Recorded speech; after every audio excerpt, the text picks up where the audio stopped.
Hello, everyone, boys and girls. Welcome to the new episode of Double Cross Cinema. 180, right? Double Cross Anime, All right, 181. shoot. Yep.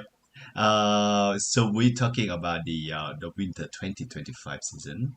I'm Mario, and here with me, as always, is my man Cooper.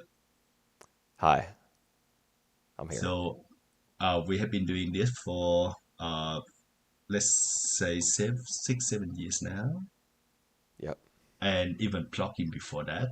So we are what everyone called seasonal, very experienced anime enthusiastic. Yes. We are seasoned seasonal watchers. Yeah, And we've got three more shows to put under our belts here. yeah, that's correct. So today we're gonna talk about these three shows that just finished its air. One of them just literally finished a few hours ago, Right. and the three shows are Sakamoto Days, Zenshuu, and Medalist. Right. One about assassination, one Yeah, about reincarnation, and one about sport anime. I wanted to make some third rhyme, but it's about figure skating. Yeah. All right. Just the usual. Yeah, I guess. I mean, in the sense that I was very disappointed in some of these shows, it is the usual for me. Right. Because that's the seasonal anime experience. I think once you get past a certain point in your Yep. anime watching journey, and you've I seen a agree. whole bunch of stuff that's really given you an idea of what you look for in anime. Then when you start to watch the stuff that comes out every 3 months, you're essentially caught up with what's going on overseas. Um, you know, not all of Yep. what you're watching matches that first vision you had of what anime is or what you like about it. Yep. And even like some of these first episodes we are not really sure about. So, Yeah. it just allow you Steve from there as well. Well, I would say that I kind of enjoy the three shows because at the very least they are very watchable. Very watchable. Hmm. It's not I it's mean, not I gonna did upload watch you. them, Yeah. so they're watchable in that sense. Yeah. it's it's I don't think any of them were like really bad. Yeah, all right. It's just a show that you watch, right? Just what? Just a show that you watch. Yeah, they're just shows that I watched. Well, one of them I was very much looking forward to before the season started, but it kind of became more and more mediocre as it went on, I guess, with the exception of Hmm. one episode in the middle. By me All right. saying that, you probably know which one I'm talking about. Yeah. All right. So which one you want to talk about first? Maybe it's a getaway to talk about that show. The one that had a noteworthy episode in the middle. Yeah. Yeah, sure, we can talk about Zenshu. All right. Let's talk about Senshu. Yeah, so this episode is an anime original, Yep. and all of the previews for it, of which there were several, looked pretty impressive. And I was, I don't know, it was going to be an isekai series with a twist, and I was Hmm. like, okay, Shirobako meets ReZero. Is that what we're looking at here? Hmm. And in the end, I guess it was sort of like that with some End of Evangelion in the final episode. Yep. Yep.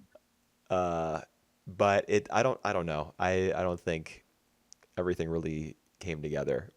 A lot of scenes just felt kind of ordinary, like they were what an average isekai anime would do with this premise.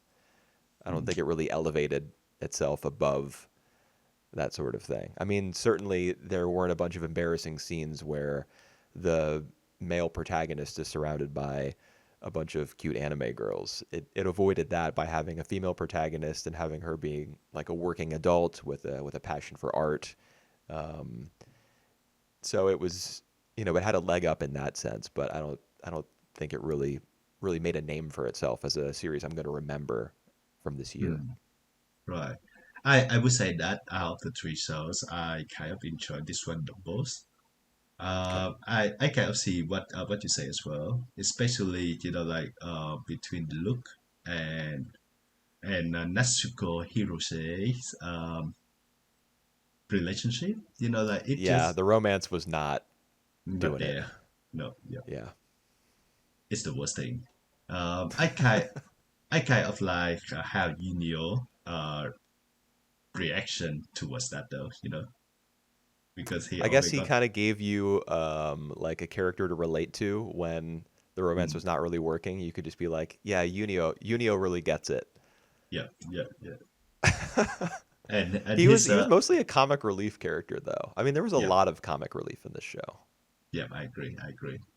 And I would say that the one episode that you say is different is about her childhood.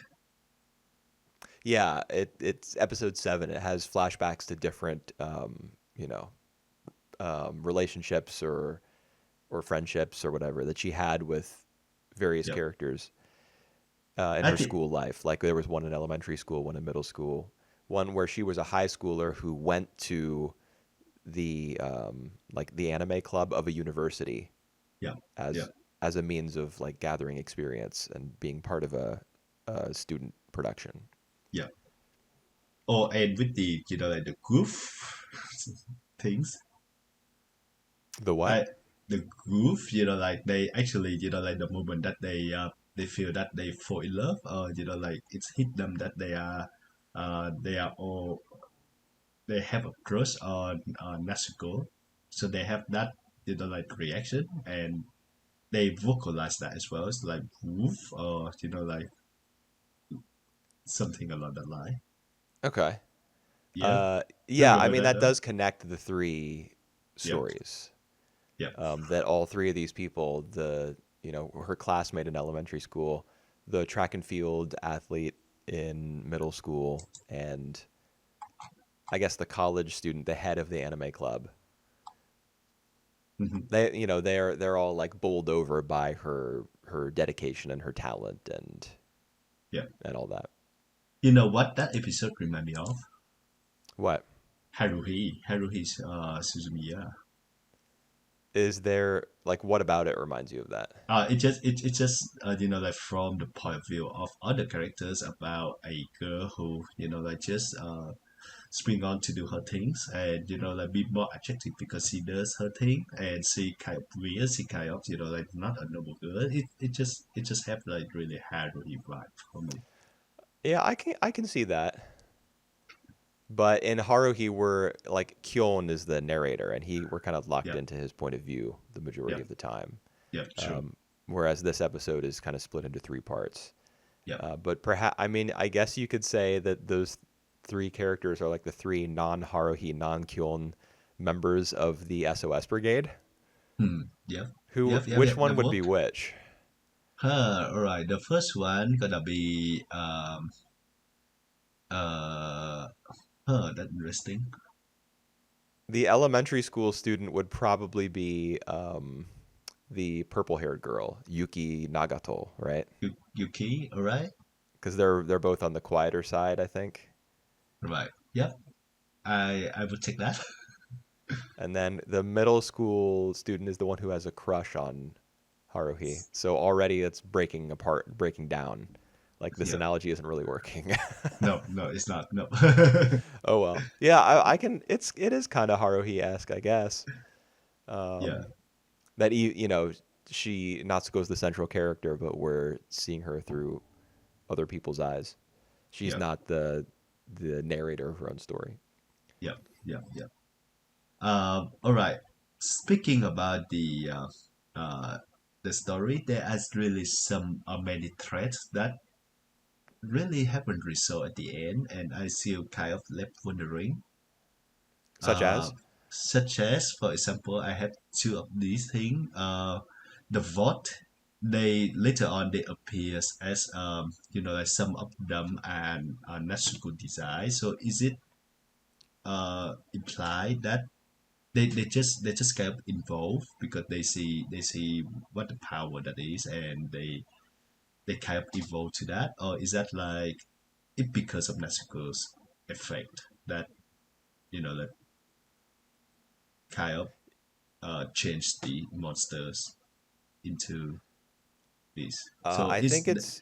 I think it's because of Natsuko's like when she comes to the world of A Tale of Perishing, she changes it. Yep. Right. Like her just her presence alters the story. So I think the void's evolving as a consequence of that, if I had to guess. I think it's good that the show didn't go into that too much or explain it too much. All right. Mm-hmm. Because then it would have, I don't know. Anime just is very explainy Yep. with Yep. Yep. all, yeah, like characters' backstories, their powers, their character relationships. A lot of it is like broken down and explained by characters basically just talking at you. Yep. So I think it's okay the show didn't go over that. That was just my interpretation, though. It could be that like the bird director Yep. Tsuruyama, who's like the half turtle, half crane bird who keeps saying like "muradayo," you can't Yep. change Yep. Yep. what's Yep. preordained. Maybe she caused the voids to evolve as a means of trying to keep the story on track, Yep. but that's just left up to interpretation, I guess. Yep. That's my second question as well about basically what her role is because she Yeah, just kind of like you cannot change anything. It's already in the script, and so yeah, so vague. Like her character is just it just yeah. I cannot pinpoint what her role is she's kind basically. of like she kind of plays like a Princess Tutu type role. She's Right. the person who's telling the story, and Mm-hmm. Natsuko is the one who's in the story, a character in the story who's trying to change it. That was one of the major themes of Princess Tutu. Mm-hmm. So I Mm-hmm. wouldn't be surprised if there was some Connection. influence being pulled there, because this Yep. series does seem to be a combination of influences. Yep. And speaking of Tsuruyama, the director bird character, Yep. and influences, um, so I already mentioned this, but episode 12 is like very End of Evangelion esque. Mm-hmm. You have the ultimate void who like looms over the whole city and comes out Mm-hmm. of like a portal or whatever, which is very reminiscent of Rey as Lilith in End Yep. of Eva when she like merges together with Lilith and becomes like a giant naked woman. Yep. Yep. There's the glowing red swords that the Ultimate Void is throwing all over the place, which are, very reminiscent of those crosses that sprout up all over the earth Mm-hmm. during instrumentality and End of Evangelion. There's the sludge, which like dissolves people, which is the LCL, the orange tang that floods Yep. the world in End of Evangelion. It's like so End of Evangelion coded. Mm-hmm. And despite that, it we just get a happy ending at the end. And then they had the nerve to had the director Bird character say, "Don't go thinking happy endings are all there is to entertainment," as she flies away. What? How can you say that? You just literally threw away the despair and like the cataclysmic nature of your End of Evangelion parody in favor of a happy ending. How can you then have a character say, "Oh, happy endings aren't all there is to storytelling"? You just copped out and did the happy ending. I was so mad. And not only they revive everyone, they actually like uh all of these things that they protect, they all like they all restore. So like everyone just basically come back to life. Yeah, including some of the members of the Nine Soldiers who were already dead when Natsuko All of arrived. them. All of them. Yeah. Yeah. Yeah. And not only that, they had to be like reborn on a grassy meadow underneath a clear blue sky with flowers everywhere and children frolicking in the grass. Like, come on, Yeah. man. To to be fair though, I feel really effective when QJ, one of these heroes of the nine heroes died. It's an episode that he died because like in the original timeline that Suko knows, QG is the only one remains, but the world is destroyed. In this one, he actually changed the course, so he actually like kind of kill himself in order to protect, to kill the fort, as well and to protect everyone. So I also kind of feeling a bit betrayed when he later come back to life, just for a brief moment. I that one is alright, but like later on, he also come back to life again for when everyone would revive back. So it's just like what is all the feeling that we feel when like someone die in this show have a happy ending. Yeah, I think anime is pretty famous for that. Yeah, yeah, yeah, Um, so with regards to QJ, I agree that his death initially was one of I think that was one of the show's strongest, one yeah, of its best executed ideas. yeah, That it's not just Natsuko who's changing the future. QJ also changes the future because it was yeah, supposed to be Yunio who sacrifices himself, yeah, and yeah, instead QJ does it. yeah, Um, but with regards to like potentially being disappointed by his resurrection after two of Mebudin's friends, the elves, yeah, bring him back. Uh, I think it actually that's appropriate because the world that Natsuko knows, the version of A Tale of Perishing that she knows, is one where QJ is the last surviving soldier, and that ends up being true because he's right, brought back. right. So Yep, that was that's sort right. of the two elf girls resurrecting him was sort of like the world correcting itself. Hmm. Hmm. That makes sense. And then of Right. course he comes back a second time with everybody else in the grassy green meadow. Yeah. Um, Oh God.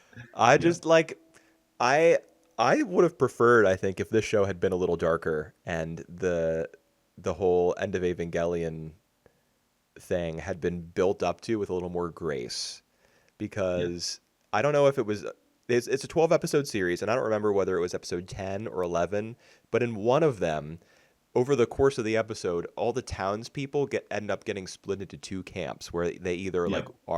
they form a lynch mob and they want to kill Natsuko because they think she's going to usher in the apocalypse, Yeah. or they're part of the Voidist cult who just want the world to burn. They want the voids to destroy everything, and they think Natsuko is like the savior or the destroyer, I guess, who's going to make that happen. Yeah.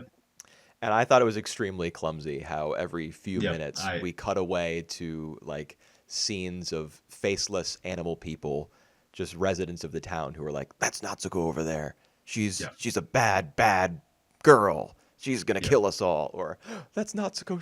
She's gonna kill us all." Yeah. Yeah. Yeah. I feel the same. I feel it's very clumsy the way that we don't even know these people, and they not even portray. You don't see their full face.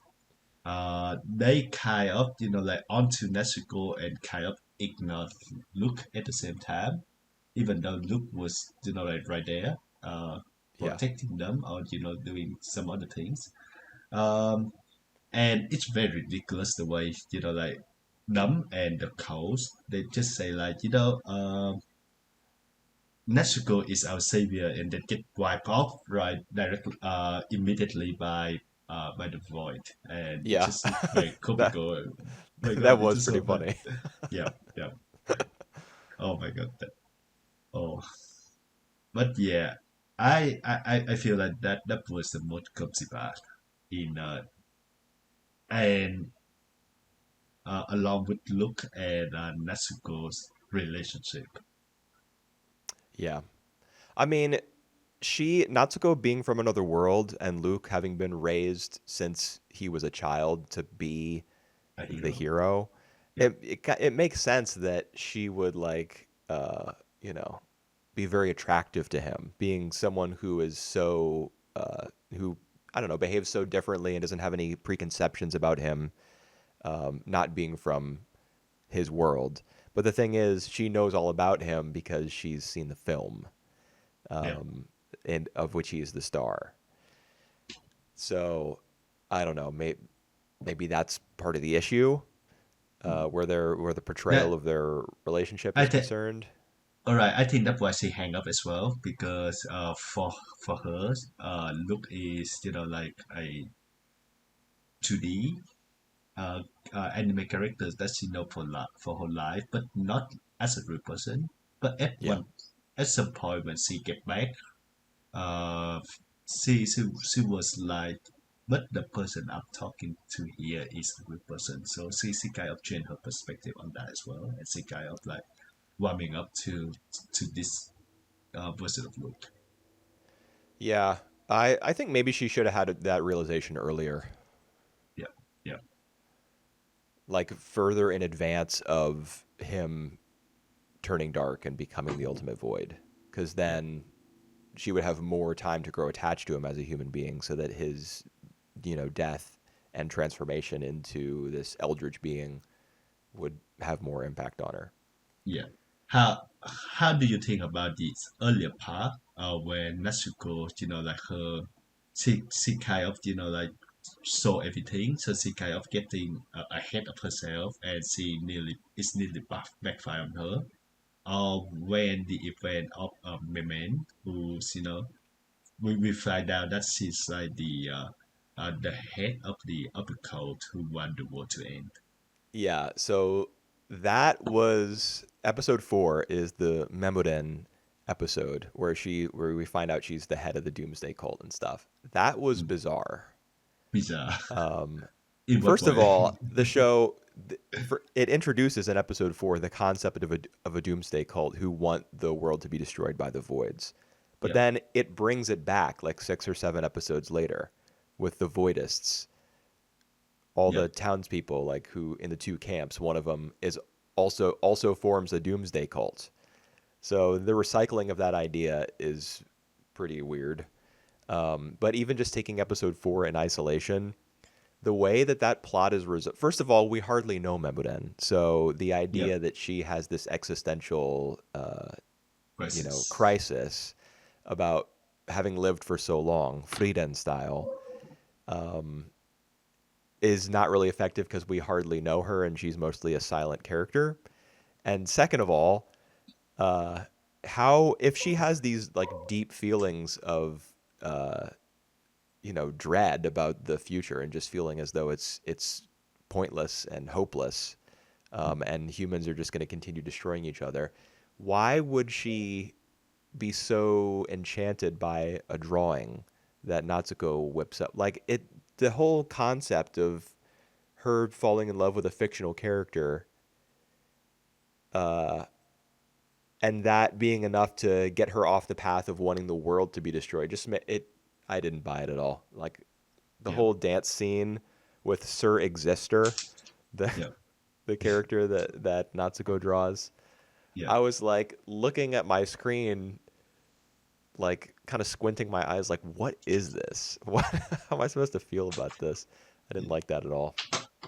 Yeah, the power of, idol, or like someone who heal you, and it's heal her. So you Yeah, and know, if you think about it, Natsuko also is in love with the drawing, right? Yeah, Luke. And I mean that's her correct. because we don't get that many satisfying moments between them in terms of their developing relationship. It is as though she's more attached to him, the fictional character, rather than him, the person. So both Natsuko and Memuden are like, just infatuated with drawings. I don't know what kind of message that is.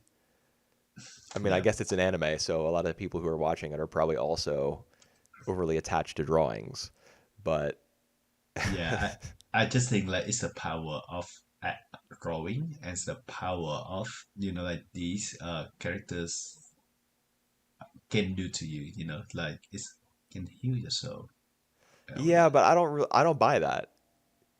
Just Yeah, personally, I don't yeah, agree. yeah, At the end of the day, they are just drawings, and the value of animation is I don't know. yeah. No, I It, get that. it's I not get that it's as well. yeah. I don't really want to go on a I whole rant, but Yeah, I think this show is one of the show who really love the medium, and try to, like, even though that, like they tried something fresh, they will fall on to, like uh this thing that make for them, that make this medium so great, that what they love about this medium: anime, manga, and drawing, and all that. So, like we have all these characters, uh Sir is sister, the guy who looked like Tiger Mask. Yeah, Uh, serval cat mask, they called him. all right, yeah.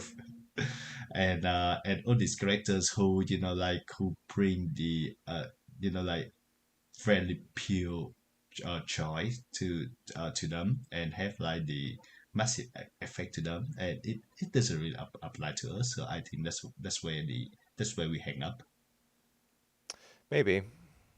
Um, I mean, I did like all the the stuff that drawings. Natsuko would draw, like Yeah, the God Warrior from Nausicaa in yeah, episode one. In episode two, she draws the Itano Circus, all the missiles yeah. that were popularized by the Macross series. Hmm. Um, she draws the main character from Ninja Scroll at one point, I think. Yep. And oh, she also Gundam. It was what did they call Yeah, it? yeah, Like kind of. Ikudas or something. Do you Yep, remember yep, yep. this? I It's the remember episode that. where she and Luke go to the hot spring, I think. Yeah, and the Gundam got their arm chopped up, got their head chopped up, still survive. Yeah, but Luke jumps from its shoulders, I guess, and brings Yep, his sword down in a huge wave of magic. yep, Yeah, yep, yep. Mobile Fighter Ikudas is what it was called, and it looked very close to the original Yep, Gundam model from 0079, yep, which I was amused by. yep, yep. I liked all the I really liked the style Hmm. used for those characters and I guess objects in the case of the missiles. Yep. The fact that the lines were a little bit sketchy as though they'd been drawn by pencil because she works analog when she animates. She does it on paper. And sometimes you could even see like little circles with timing notes, I think. Yep. As the characters were moving, you would sometimes see those little. When you look on like storyboard sheets, sometimes you see those circles that tell you how like the timing for the in betweens, or I don't know, perhaps they could designate sound effects or whatever. And then there was some red and green and yellow shading to them, which Hmm. indicate like how the colors are supposed to be applied when people paint the Yep. cells, whether using actual paint or whether it's digipaint. Those I thought that stuff was great. Hmm. Hmm. Me too. Yep. I agree. I think this is certainly like the highlights of the show, Zenshuu. It looked really totally different from A Tale of Perishing World, and but uh it somehow I think we talked about that in the first episode as well. Yeah. Well, How do you also, whenever there are yep, flashbacks to Natsuko's memory of watching that the show uses a different style.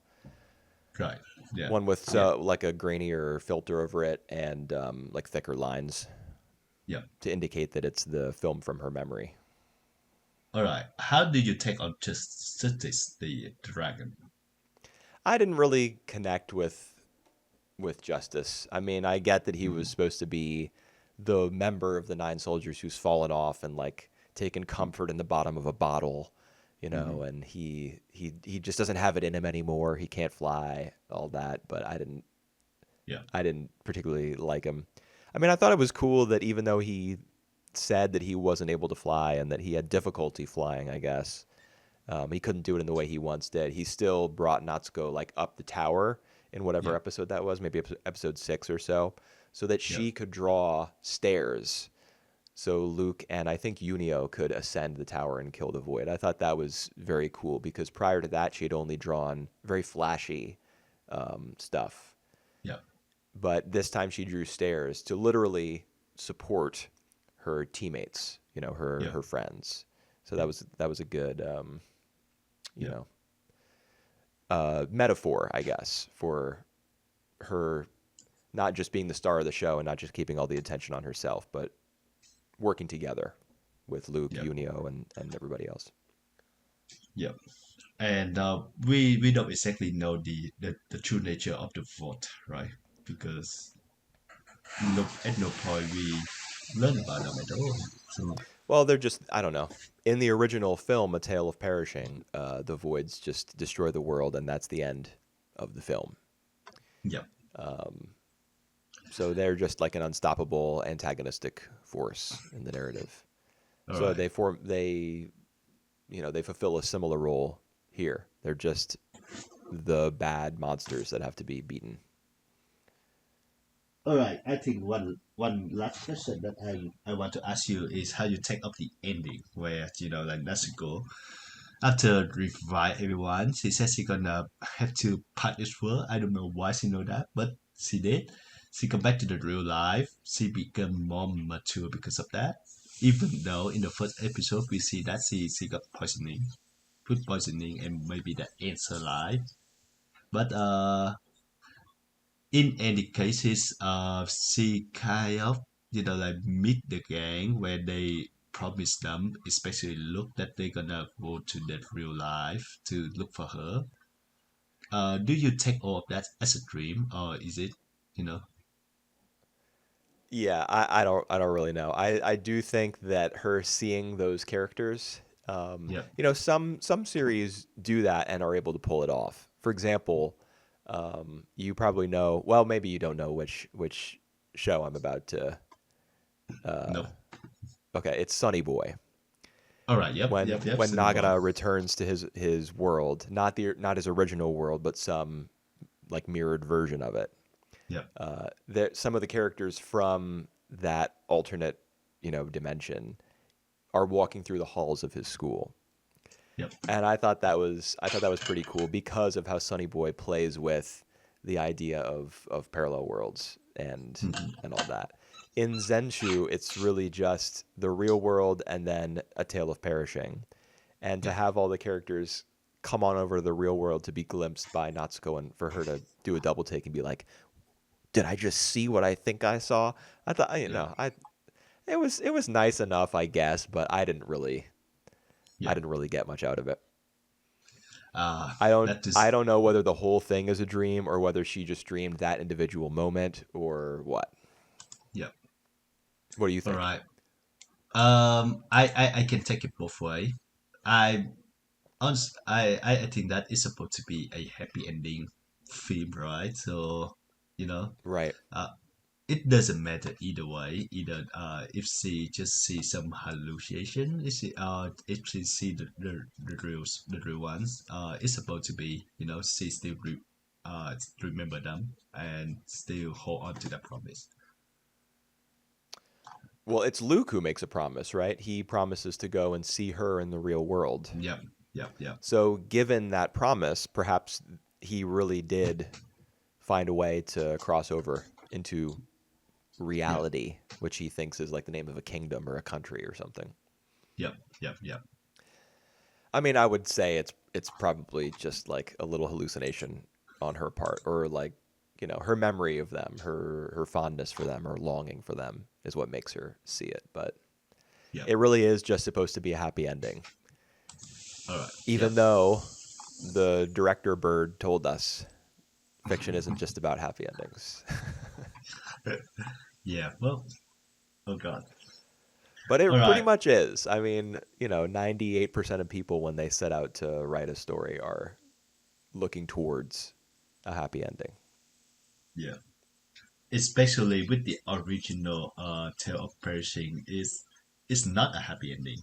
So I think that's the way the show just to say that there's still way to reverse that to make Right. everyone a little bit more happy. Yeah, but sometimes I don't want that to be reversed. Yeah. Yeah. I True. want it to be, like completely lacking in hope, or at least somewhat melancholy, Yeah. or Well, like many of our favorite anime have a really bad ending. yeah. Not happy ending. Like even Evangelions, even Cowboy People. Yeah, I was just thinking of Bebop. Yeah. Yeah. So The the even the if biggest spoiler in anime history. It's like even Dumbledore dies from Harry Potter. Spike dies. and even like one of my favorite Land is also have a not a happy ending. So You think so? I think so. You know, like She's so, reborn as a god, or she was a god all along. and she's just by herself. She just completely alone.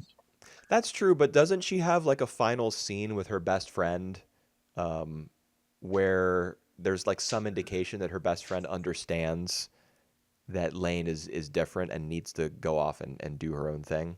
Am I Yeah. imagining that? No, no, Isn't no, there a scene no. like that?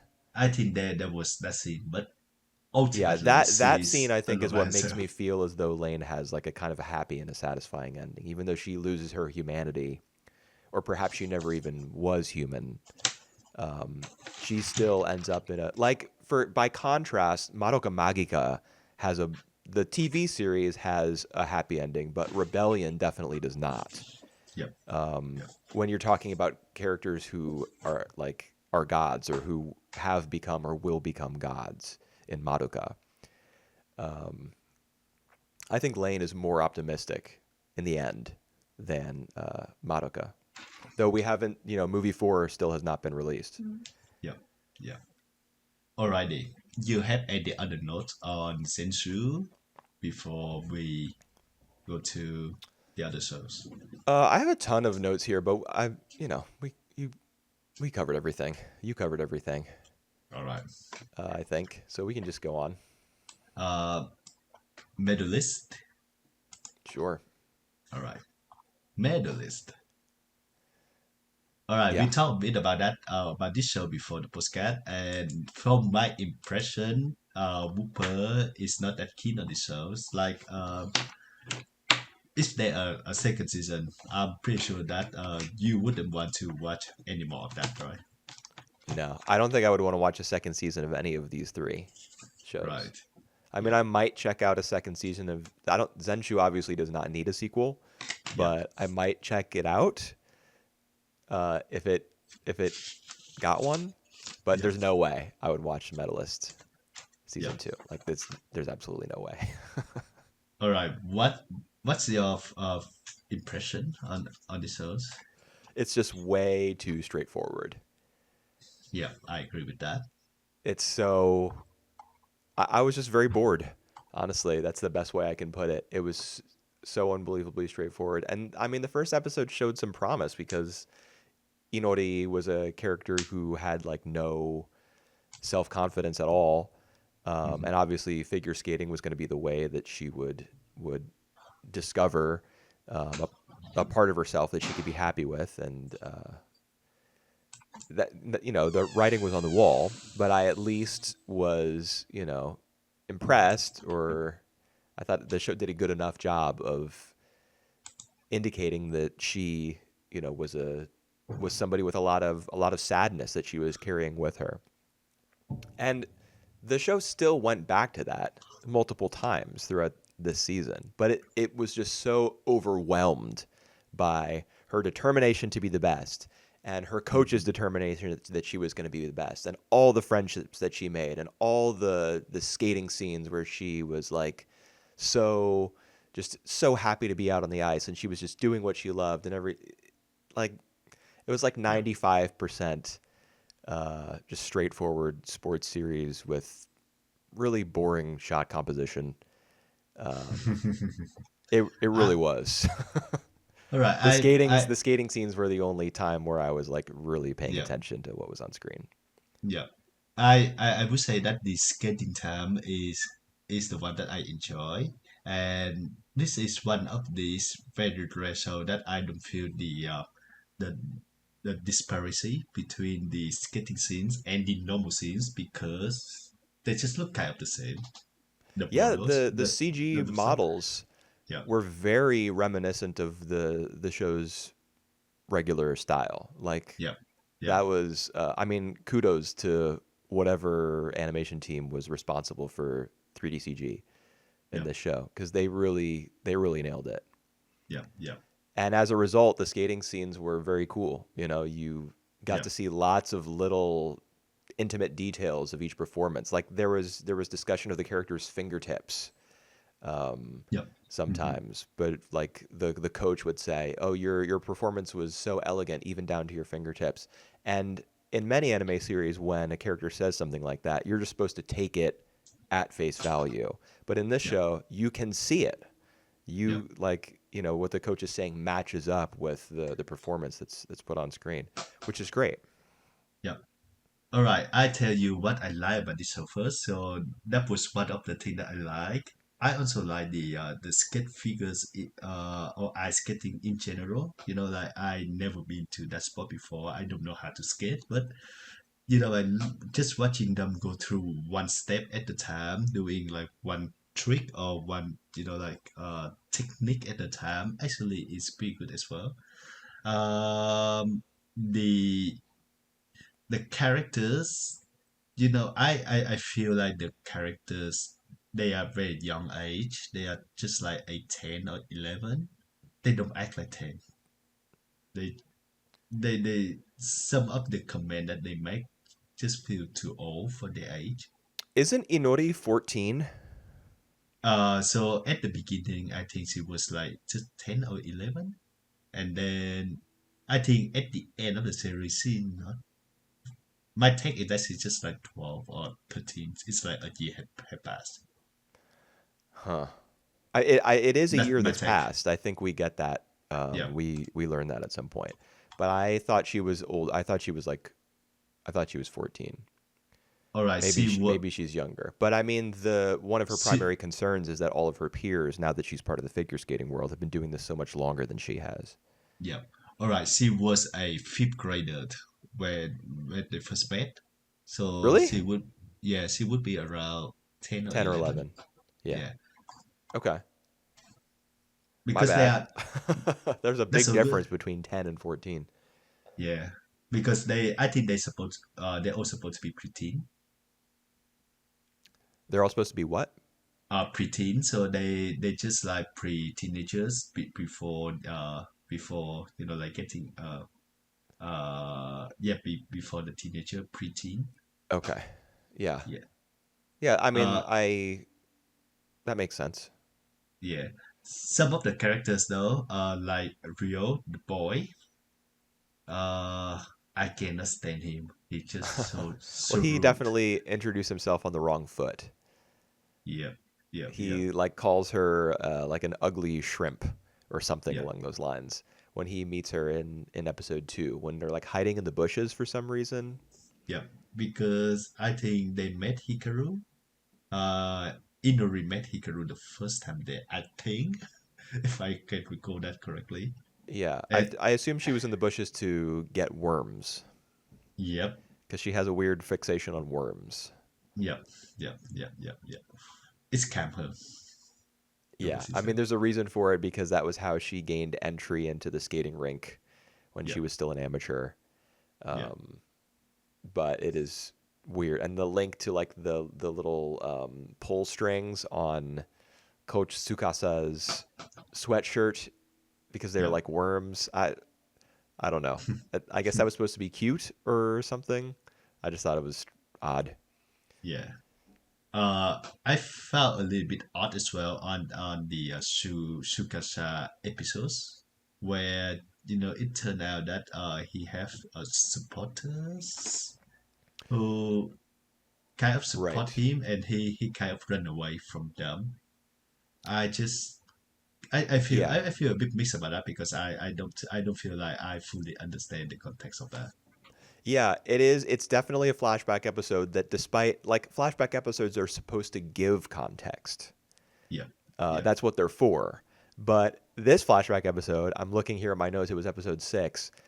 Uh, it like introduces us to part of his history, but doesn't give context for it. He gets a sponsor because I don't remember how exactly. Like she happens to see him skating one time, or he overhears her talking on the phone at a bus stop or something. yeah, yeah, yeah, yeah. Um, but No, no, whatever no. the case may be, like we don't know what her company is or why she would want to sponsor a figure skater, and we don't ever see him like as part of an interview or anything Yeah, advertise the company. It's just very vague. This yeah. rich woman wants to sponsor him so he can be a figure skater. Yeah, I remember at one point he mentioned that he worked part time there before they sponsor him into the skate figure because he really liked to do it. And like Is you this said, we before? Really? yeah, but no no no. So they met in the bus stop. That's the first thing. Yeah. Don't know why they keep contact, and Subasa eventually worked there part time before they decide to sponsor him to this skate figure things. That but like you said, we never know what company they are. We Yeah. Or what never kind of work he did, right? yeah, For that's them. that exactly yeah. Yeah. Uh, so yeah, the whole thing is just kind of vague, and if so we get at the end that when the woman died, he just feel like he betrayed them because he hasn't done anything. So he's just gone, kind of gone. But like from the from the from the first scene of that episode, we see like uh, the husband and the daughter see on TV, and they were kind of surprised. Is that Sukasa?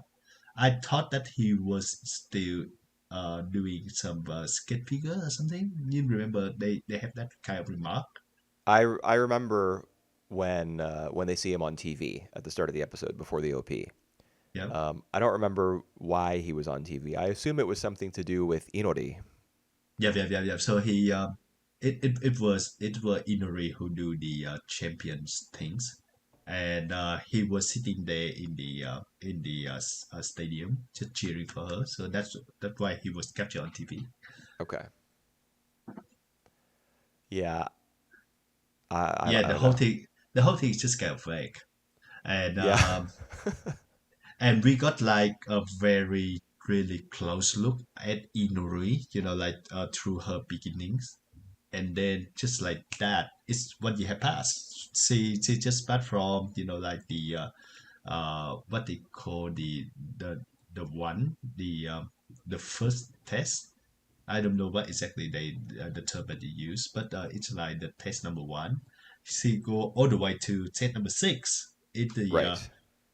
in the Yeah, I think the episodes. time skip happens after she injures her leg, and there's a fear of her Oh yeah, developing shin splints. yeah, So that yeah, kind yeah, of makes sense because she had to recover from her injury. However, after she recovers, we don't see her take all those other tests. But yeah, I mean, all these tests, the point of them is so she can work her way up to novice, which is where her real journey towards becoming yeah, an Olympian will yeah, start. yeah. So I'm True. fine with skipping over all that stuff, especially since perhaps they don't have a commitment from the production company about a second season. Yeah, So they yeah. just wanted to push through and get to the actual novice competition. All right, fair enough.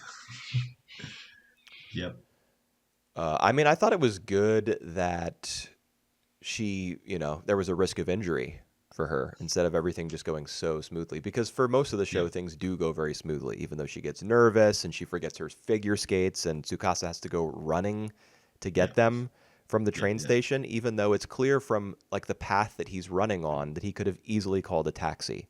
It's not like he has to navigate a whole bunch of city blocks when running might actually be faster because of the traffic. It's like a leisurely suburban winding road with a bunch of trees on either side. And he's running on the sidewalk. Like, what are you? Call a yep, taxi, dude. yep, yeah, yeah, Uh, but yeah, just, she has setbacks like that, like for forgetting her skates and getting nervous and everything. But for the most part, things go very well for her. So it was nice that she, struggled a little bit with the physical side of yep, athletics, injury and stuff. yep. Um, that's a good thing. And towards the last episodes, when she doing the test, we kind of like have like she uh, reminiscence of like her past, especially in the first episode where she was like kind of still shy, still young, still get bullied in the class, and now how much she have grown, and that also struck me that in the first episode we see a lot of her in her real life. So we see her at school, we see her at her house, we see her go into go try her best to go into the ring. So we see many aspects of her life, but towards the end, we only see her doing the ice skating things, Yeah, not at school, not a bit at her house, and just her confirmation that she had been growth a lot. right. Uh, and I was like, yeah, no, no, that's yeah, Not a great it change. yeah, it's not that convincing for to me. Yeah, I agree. I think it's to be expected, really, because Yep. it is like a Mm, sports anime, and those tend to get very deep into the the sport sport. in question. Yep. I do prefer it, of course, something like uh, uh, Touch, Ping Pong the Yep. animation, recently Yep. Bokyaku Battery. I know that's not a show for everyone, but that did find a balance between baseball and like everyday life, I guess, school life. In this show, like she's got a goal to be an Olympic athlete, and there are many, many other figures. It's an individual sport. So if it's going to focus on other characters, it can't do it with all of them as a team. It has to focus on individuals, kind of one after another. So it needs a lot of time to get that done. And as a result, I think it's like just figure skating, figure skating, figure skating, because we have to meet Mittens and we have to learn about Rio and his transformation, his like acceptance of Tsukasa as his coach. We have Yep. to meet Hikaru. We have to meet what was the girl's name? Emma or Emmy, the brown-haired girl. Emma. Emma. Emma, Yep. who Yep. was kind of like showed incredible promise early on, but was kind of sidelined due to a fever and then injuries and stuff. We have to meet her. There's a bunch of other characters with smaller bit parts who have to get introduced when they travel to different rings in different parts of Japan to go to all these competitions. It's just Yep. very that's part of the straightforwardness of the show that I didn't really care for is that Yep. it just has Mm, a long checklist of stuff to get done. yep. Yep. I can see that. All right. One last question I have for you. And then I don't have any other note on that. Oh, is that right? How how do you think about this Shukasha and Chun? So he's like the really I think he's like the Olympic athlete as well, and he's like one of the best Yeah. ice skater in Japan. Hmm. And he decided to train Hikaru, and he kind of pointed to Sukasha that if you want Inori to beat Hikaru, it means that you have to challenge me as well. Yeah, that's just mega shonen trope. Like we not only need the destined rival for Inori, we need the destined rival for Tsukasa as well. One thing that I'm not sure about still after 13 episodes Mhm. is Yoraka Jun. Is he Hikaru's dad? It's what, sorry? No, You don't think that it's Jun is Hikaru's dad? I don't think so. No, are they look Okay. alike? No, I don't think so. No. I mean, they both have black hair. Yeah. That's about it. And Yep. do they both have yellow eyes? I I kind of maybe, but that's a good question. I don't think there a relationship between them, uh, other than a coach, and not even like there he's officially her coach either. Right. See, I think he just officially her coach is Rio's dad. yep, yep. So that kind of interesting as well, and that's something that I think we learn more in the future. Why June is fixated to teach Hikaru. Yeah. I think I can see why, because Hikaru got potential, and why they have to make that a secret. Yeah. I mean, maybe it's because he actually is her father and she's like an illegitimate child or something. That's why it has to be a secret. Hmm, interesting.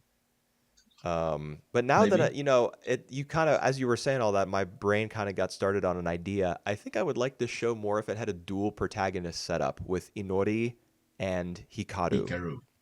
Yep. like Space Brothers. Have you watched a lot of like Uchu Kyodai, Space Brothers? I know about Spy Brother. I haven't watched any of that, but Okay. I know that they have like the dual protagonist. Yeah, and it's very effective. Right. because you have the one brother who is already an astronaut and who goes on a mission to the moon midway Yep. through the show. So he's the advanced character. He would be like the Hikaru of Space Brothers, and then you Yep. have I think Muda is the other brother's name, the one who was working as an engineer at a car company and who headbutts his boss and gets fired. And so Yep. he decides to take that opportunity to pursue his dream of becoming an astronaut as well. So he would be the Inori character. Mm. Yep. Um, I think that would be a lot more interesting because then, it just gives you a little bit of variance. It's not so much about Inori's journey, Inori overcoming the obstacles, Inori getting nervous, Inori having a great performance. Yep. You get to go back and forth a little bit. Yep. Yep. Yep. I kind of like that idea as well. Um, is the Spy Brothers anime finished? I know that it's like 101 episodes, but I'm not sure if it's go through all the material in the manga. I don't know if it's a complete adaptation, but the anime is finished. Um, Right. yeah, it was like a 99 episode anime, and then maybe there was a movie or an OVA or something. Right. Mm. Um, I watched almost all of it, but ended up dropping it around like 72 episodes. I think episode 72 was the last one I watched. Wow. You only got like 18 episodes left, Yeah, or even a bit more, but you know. yeah, 27. But I don't know why I stopped watching it. I probably just hit an arc that I didn't really care for. Yeah. But I mean, I recommend the anime. Like Yeah. it's a good story. The manga is probably the better way to experience it though, if I had to guess, because it's like award winning and stuff. Mm. And it may be that for Medalist, the manga is going to be the way to experience it as well. I guess it depends on whether they get the second season. Mm. I'm I suppose if you watch the anime, you get a better sense of how they do the all these skate figures tricks. But Yeah, I would also say that the manga is probably more extensive. So if you like this 13 episode, I don't think you do no wrong if you just go read the manga if you don't want to wait for the second season. That may not to come. right. And the other benefit of reading the manga over watching the anime in the case of Medalist is that you don't have to listen to the god awful music that plays during their free skate sessions. Okay. Just listen to these lyrics. Wishing you were here when the whole world felt so clear. We said we would be together forever. What is done is done. You don't have to please everyone. Just be yourself and trust in your heart. Wow. It's just stuff like that makes me want to throw up. I mean, I know like in actual figure skating competitions, oftentimes the music selections they're also like not to my taste. It's like Broadway type stuff. I Mm. don't know if it's actually from musicals, but it sounds very very much like a show tune. And Mm. that sort of music, unless it has an excellent performance to accompany it, is not really my Cup style. of tea. Yep. Yeah, because the just those lyrics, man. I mean, if you want to talk about Medalist as perhaps having the flaw, depending on who you talk to, perhaps having the flaw of being too straightforward, those lyrics really will pound it into your skull. This show is all about like just believing in yourself and just doing, just having confidence and spreading your wings and taking flight. It's I hate that shit so much. So I couldn't stand the Yeah. music during the skating sequences. But of course, the skating itself was very cool. All right. One other characters that I think a little bit of missed potential is Inori Mums because at first we learned that she doesn't want Inori to do ice skating because she got a really valid reason. You know, her other daughter been injured because of that. Right. Uh, there's never really a trigger like they never really a good space for to develop that set of her. You know, in later episodes, she's just more like supportive now. At one point, she tell Inori that when you go to middle school or high school, you will stop doing ice skating, Yeah. and then I think that quickly got resolved. But other than Yes. that, she's just become like a secondary supporting characters at best, and She became an ice skating mom, yeah, like a soccer mom. yeah, basically yes, which Yeah, is the and she same. made the costumes and everything. Yeah, Yeah, just another casualty of I think the show's very narrow mm, focus. yeah, yeah, yeah. I agree. It I tick think all it the would have been box. cool if I don't know. I mean, all the different ideas that I might have for how the show could approach its story differently would require a lot more time, you know, like hour-long episodes, and there need to be 20 of them. Yeah, Um, but yeah, I more of an adult perspective, I think, is something we could have gotten through the mother because Tsukasa does not really bring an adult perspective. With all yeah, the no, comic relief that happens in this show, like the exaggerated facial expressions and the characters like freaking out, yeah, and Tsukasa is very much a child. yeah, yeah. I agree.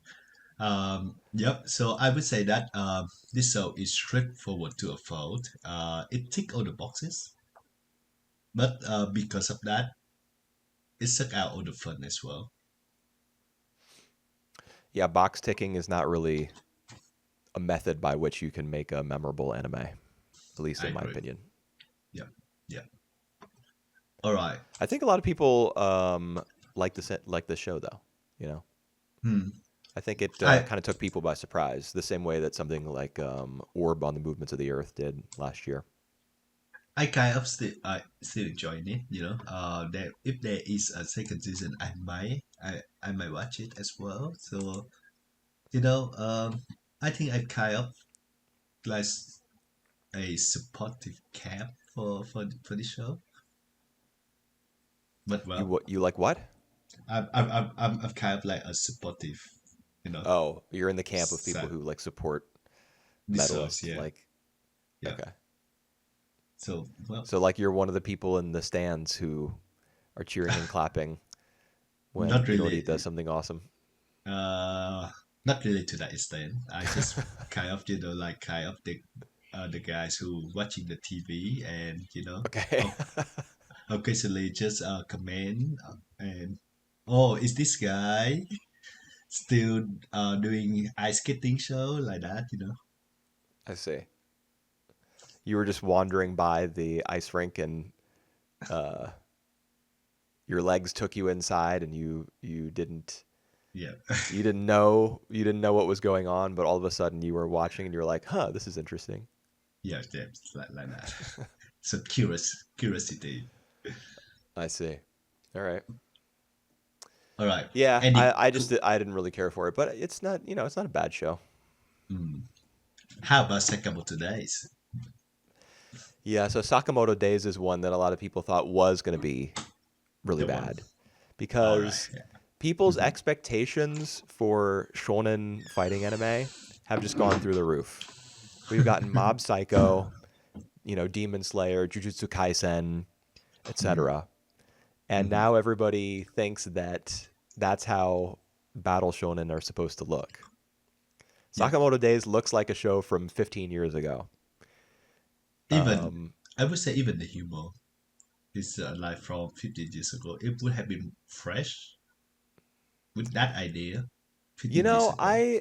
I didn't I didn't mind the humor so much Right. in the show. It wasn't good. Of course, it recycles the same few jokes, like stop killing me in your mind. You Yeah. know. Oh, Um, I kind of like that. yeah, yeah. Yeah. I mean, that's what I mean. It's not. It's the same handful of jokes over and over, but they're not bad. They come from the show's premise and the abilities of its characters. It's not Mhm. just like weird reaction faces like Yeah. in Medalist. The Yep. the humor is more specific to the series itself and its universe because it is a very different world that Sakamoto Days depicts. Like there's an association of Japanese assassins, and Mm-hmm. the newspaper, like the everyday newspaper that normal people will get and read, features like information about assassins who have died or who have gone on missions or whatever. And some I don't know when the shopping district gets like torn to pieces in that episode with the paintball war where Oh, yep. Heisuke's character is introduced. All the characters like there's no outcry over the fact that the shopping district was totally like blown to bits. Mm-hmm. Mm-hmm. It's just kind of hand waved, and people are like, "Oh yeah, well that was crazy, wasn't it?" Yep. It's just a different. It's like a heightened version of reality, I guess, Yep. Yep. Yep. and that can be funny as well. Mm-hmm. So I mean, the humor's not bad. The action's not bad either. I You agree. know, it's not on the level of something like One Punch Man's first season, but it's not terrible. You know, Yep. you get the real impact and weight behind all the blows that the characters are hitting each other with, and even if there's weird like lighting and shadow effects and stuff and speed lines, it still gets the job done. Mm-hmm. The characters. They're okay. I mean, I think the show is just okay. That's the theme, I guess, of Yeah. my opinion of it. Is it's all right. Yeah. Characters are okay. You know, my favorite character is Lou. Right. Okay. Because. Um, I don't know. I just think I like her accent. All The right. the fact that she kind of enunciates every single syllable with equal weight. I think it's supposed to sound like a Chinese person speaking Japanese, Okay. and that she's so happy-go-lucky Yeah. and kind of stupid. Yeah. Um, And but she make big pun, which is right, on my a plus on my end. yes, of course. Somebody who can make yummy snacks for you, Yeah. not a bad deal in a friend or a coworker. Yeah. Yeah. Yeah. Um, but I'll give you one little example of something that she did in a recent episode that I liked. It was episode 10, which is where we're introduced to Wu Tong, Yeah. who's a member of the mafia family that she comes from. Yeah. There, before he shows up, the three main characters are eating at a family restaurant where she's never Mm. been because she's always had like gourmet meals prepared for her as the daughter of a mafia boss. Mm-hmm. So she's like delighted at all the different kinds of food that they can have brought out to them. And she's like, oh, this is so yummy. And then at a certain point, she kind of like lays her arms and her head down on the table after she's eaten her fill. And she like kind of turns her head toward the side so that it can be glimpsed by the camera. And she's just like, oh, this is the best. I just love living this this life. Yeah. No like an easy life with my friends, no major responsibilities. And she just has like a big smile on her face. I just like her attitude. Um, Okay. so I don't know, she's my favorite. Yeah. She even like even more little when she got drunk. She's more what? She even more little in her fighting when she got drunk. Oh right, yeah, that was the amusement park episode, right? Yep. Maybe there were two amusement park episodes. Yeah. Um, That two pass. Yep. yeah, she's got the drunken fist style. Yep. I'm not familiar with a lot of martial arts, movies or TV shows or anything, but I know, like, I'm familiar with the drunken fist as a concept. Yep. And if any character in this show were going to have that fighting style, I think it's most appropriate that it would be her, Yep. just True. because she's kind of an airhead. Yep. True.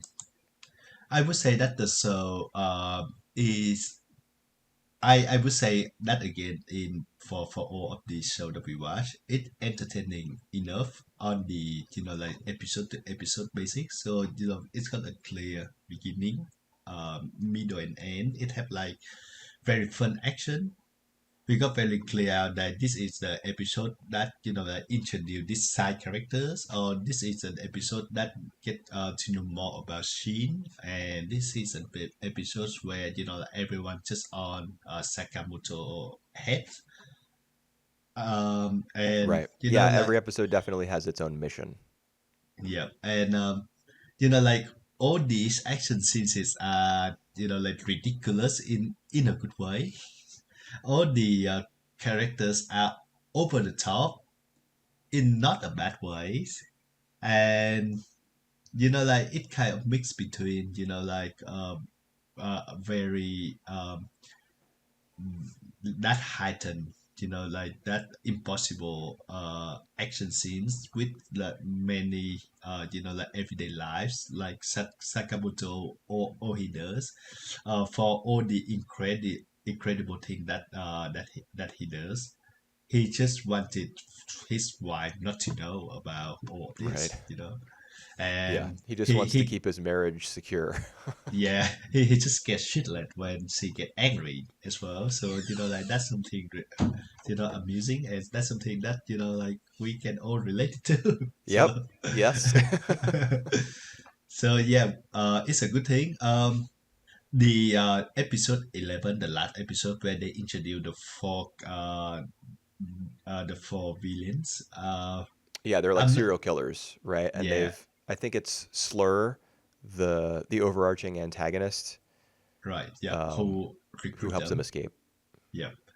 Not so about not really so about them in a way that one of them, the way they kill it just kind of push everyone into hits, make it a war out of it. Right. It's just so ridiculous. Yeah, it is. I really did not like the introduction of those four characters. They all No, had, no. they do that thing that a lot of shonen series do where every character has their own little quirk. Yep, And I don't yep, mean quirk in the My Hero Academia sense. I mean quirk as in they have like one little fear that they're constantly expressing worry over, or they have yep, one particular catchphrase, yep, or yep, they have one particular like method of expressing themselves or whatever that just yep, dominates what you see whenever they're on screen or what you hear. yep. Um, Agree. and I mean, that sort of thing can work to a show's strength. It really depends on the direction and the writing. But Yep, in this case, I don't know. It just felt like that scene was so long at the yep, McDonald's where they're like sitting up there and talking about how I don't know. yep, They're gonna do more killing and they just want to kill. yep, And oh, by the way, did we mention that they've killed a lot of people? And here are some little graphics on screen that tell you exactly how many people each of them have killed. yep. I was like, whatever. And Can we go back to the casino, please? yeah, I think it's supposed to be like how gruesome they are, but it just end up being very ridiculous, like the way they talk. They don't talk like real person. The way they Well, nothing kill, about this show really screams yeah, yeah, realism, yeah, but true. those characters in particular, I was like, Yeah, man, I don't know about this. I mean, Sakamoto Days is despite being about assassins and stuff, it's kind of a happy-go-lucky yeah, series, hmm, and hmm, these characters don't really seem to fit yeah, true, these new true, true. villains. I think that's the quality that would put Sakamoto Days above Medalist, because it's happy-go-lucky attitude is more. I appreciate it more than the seriousness of Medalist. Yeah, Medalist is a pretty serious drama, and it's really just the moments where characters are like, "Eh, Yep, is that the silver medalist who I've looked up to for all my life? Whoa!"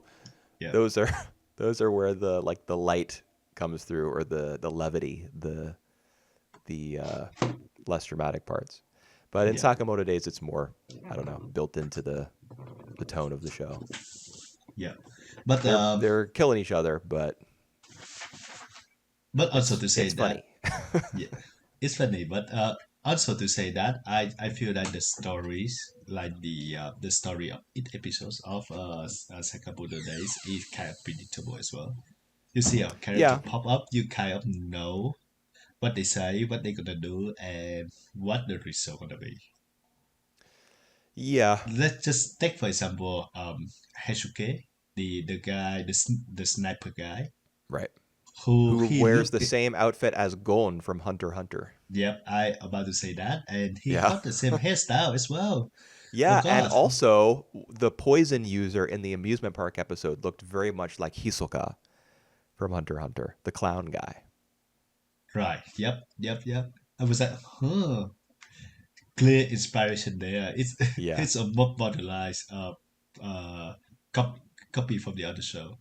Yeah, I mean they both run in Shonen Jump, or they used to. I think Hunter x Hunter now runs in like one of the Shonen Jump's offshoots, one of its spin-off publications.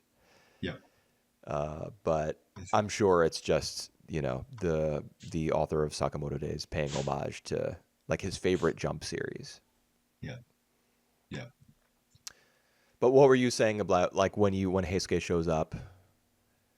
All right. Yep. So we would know that he from the way he speak, we know that he kind of like a good guy, but he want to, like make some impression. He want to achieve something in order to get approval. So, like at that very beginning, you kind of know, even not without looking at the poster, that he gonna be, like in the future he gonna be a part of this gang. Right. So you can tell that like in the first 5 minutes, throughout up, you can tell that before all the event that happens afterwards. Yeah. Yeah.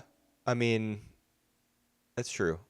I think a lot of shonen series are Like very that, yeah. upfront about their characters, like about what they want Mhm. to accomplish, Yeah. because they when one of those when a chapter comes out in Weekly Shonen Jump, it's just like 19 pages. Hmm. If you're gonna dedicate like a page, a whole page, or let's say half of a page, to a character showing up, um, that your space is so limited. You Yep. if you're gonna showcase somebody, it kind of has to be obvious in how you panel that page, or like the layout of it, what your intentions for that character are. Yep. Yep. Like, this is somebody important. I'm placing him here on this particular page because of his importance. Yep. Don't Yep. don't overlook this. So I think that kind of transfers then to the anime adaptation. Yep. Yep. And And yeah, I mean it's pretty obvious. But there's some good gags, and yep. some like wacky characters, and just strange situations as well. For example, in episode 7, I think it's episode 7, when Sheen and Sakamoto get into a fight on the highway, with some people who are, wait, do I have this right? All right. There is one. Is it the one that they kidnap Lou? Yes, they kidnap Lou because they think that Lou is Shin. So Yep. Lou has been kidnapped, and Shin and Sakamoto are like in pursuit, basically. Yep. Yep. Yep. Yep. And they end up having like a midair fight on the tops of vehicles that are like zooming down the highway, and also jumping up in the Right. air and like punching each other, and Yep. making like motorcycle crashes happen, and stuff. And there's a Yep. moment where I think it's Shin who hops onto the back of a pickup truck where there's a bunch of boards of wood, like wooden planks, Right. and Yep. he Yep. Yep. he Yep. shouts to the guy who's driving the car, "Hey, can I borrow these?" The guy's like, "Sure, Sure. go ahead." And so Shin starts throwing the wood at the bad guys. Then later on, the guy who was driving the truck is like, "Man, this is crazy. You guys filming a movie?"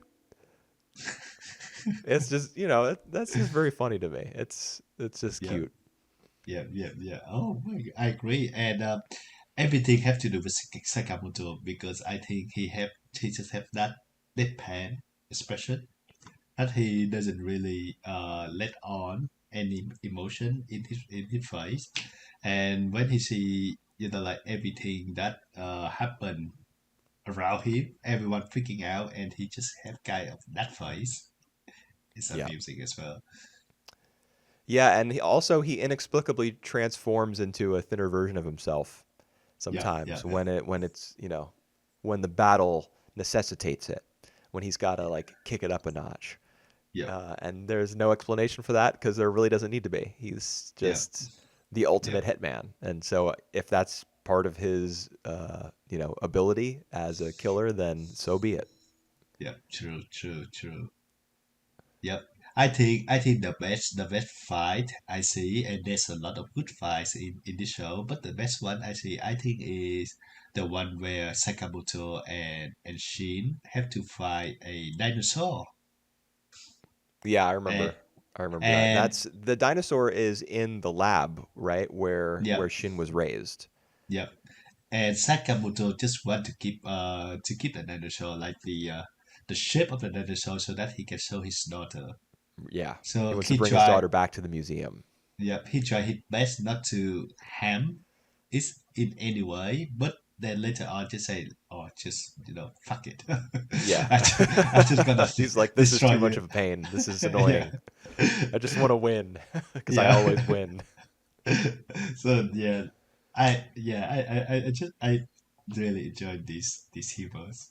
Yep. So yes, speaking like that, like the show humor is on point most of the time. Yeah.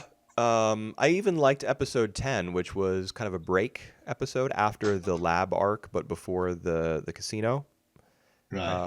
with the trip to not the hot springs, the public bath, Right. Oh yeah, where yeah, yeah, yeah, yeah. you Yep, yep. realize that the I don't know, the employee at the public bath is a hitman or like a wannabe hitman, and when he realizes Sakamoto is there, he springs all the traps that he's installed Yep, in the like the sauna and the cold pool, I guess. I don't know what you would yep, call it. I'm not a big public bath guy. yep. The ice bath, maybe you would. I don't know. Maybe you would call it an ice bath even if there's no ice in it. But there was literally ice in it because that was one of the traps. It like freezes over. Yep. That's the structure of the episode where we're following this random employee, and Sakamoto, of course, is invulnerable to all of his traps. And at the very end, he calls his father and he's like, I'm done being a hitman, Dad. I'm gonna take over the family business." And his dad on the other end, you don't hear him, Y- but his dad says, "You're getting ahead of yourself." Too late. Yep. Yeah, that was a Yep. I very very nice way to end that little Yep. half episode story. I actually love that story because it's also including Shin, who's never in the public bathhouse before, so he doesn't know what experience he would get. So like all of the trap that the other guy make, he was like, is it normal? Is it like what happened in the public bathhouse? Right. And then he He got thinks it's knocked normal out. for a sauna to like burst into flames. Yeah, and then he got knocked out in the end, and it was and everyone just like, oh my gosh, Shin fought a normal public bathhouse. He couldn't survive that. Oh, I love all that. Yep, good humor. Yeah, it's fun. Season two, or perhaps it's more accurate to say the second core. Yep, I don't know what the terminology ought to be. Is going to air, I think, 3 months from now. So yep, in the summer season. yep, yep, yep. I I don't know how this show is like performing in Japan. I know plenty of people have their grievances about the visual presentation, at least here, hmm, where I can read comments in English. But hmm, I do remember now when I was doing the season preview for winter, and I only yep, previewed like 8 shows because I just yep, it was a terrible crop, at least in my mind. yep, yep, yep. Um, I did Google Translate some of the Japanese comments underneath the Sakamoto Days PV, and they were Oh, all very negative as well. interesting. I do remember that now. So um, yeah, Yeah, I don't know if this adaptation is going to go the distance or not. look at the score in my anime list. I don't think that people really that into the show. But Well, I don't know what the score is, but I'm going to guess. I'm going to guess that it's like a 7.75. 7.62. So Oh, yeah. really? Okay. Hmm. That is pretty low for a Shonen Jump Well, uh, yeah, series. yep. Huh. yeah, I could see. Yeah, I could see why people hesitate about the show, but for me, the production, the animation is not a part where where it let me down. So Yeah, it's all right. It's I mean, the two of us have been watching anime for a long time. yeah, So if you're young and all you know is Jujutsu Kaisen, Sakuga, then yeah, you might look at this and be like, I hate this. yeah, Why would I watch this? I could just read the manga. For us, we're used to kind of mediocre looking uh, yeah. Anime from pre action. nineties. Yeah, There's a lot of really bad show, like really still images, and we survive. We watch it. We right. got through all that. Yeah, I think it is a matter of perspective. I mean, certainly this show has its issues. Like there in so many scenes there are, you know how in Dazaki anime there Yep, are oftentimes those diagonal shafts of light that are yep, yep. projected onto like the painting and the cell and were part of the photograph. Yep, yep, yep. And in this show, they're all over the place. It could be an exterior shot, an interior shot, doesn't matter. Mm. Those those crazy beams of light are in so many scenes in this show, and eventually you start to notice it, and you're like, why is the show just constantly doing this? It gets distracting. Um, Yeah, the use of speed lines and stuff. It's not top shelf yeah, action anime, but it's all right. yeah. So yeah, I think it does end up being a matter of experience at some point. Like, have you experienced action shows that look like this? If so, you're gonna have a higher tolerance for it. It's gonna be fine. You'll Hmm. survive. Yeah. Alrighty. So next season, as Booper told us, gonna be stacked full of good shows. Oh, I'm honestly, I don't think I've been this excited about a new season in the history of Double Cross anime. Right. Pretty sure. Mm. I mean, there was the season, what was it, fall 2022? Like Bochi the Yep. Rock, Cyberpunk Edge Runners, Yep. uh, probably a bunch of other stuff. Was that, do I have that right, do you think? Fall 2022? I think so. Yep. I think I this show do for 2022. I do remember being pretty hyped for that season, Mm. but I think this one takes the cake. I mean, lots of shows I'm looking forward to, and we're gonna be back in I think 3 weeks to Yep. talk about them. Yep. We're gonna be back to talk about this type of show, and we will check if Booper enthusiasm is still check. Well, the thing is, I'm looking forward to more than 10 shows. Wow. And it'll, Right. as usual, our first impressions episode will be between the two of us. We'll put our list together, pick 10 shows. But even Yep. if there are, a few disappointments in that group, there are still going to be lots of others that I will look forward to watching, on my own. Interesting. So Very interesting. Yep. yeah, I it's think that's looking good. that also the first that Whooper is looking for more than 10 show in a season. So Yeah, I think so. It's very, it's a season that's light on sequels and light on like fantasy isekai type anime. There are lots of mysteries. There's lots of sci-fi, mhm. um, lots of slice of life as well. Yeah, So a nice mix of genres that I like. yeah, And I don't know, it just worked out that way. It's really there's really nothing more that I can say than that. I don't have any knowledge about the production cycles of dozens of Japanese anime. It just mhm. kind of worked out that a lot of shows that I think look cool are all going to be airing in the same time frame. So Yeah. grateful for that. Alrighty. Any other notes before we say goodbye? No, just that we'll be back in 3 weeks, and if you're listening, we will see you then. Yep. We will see you soon, guys. Bye bye.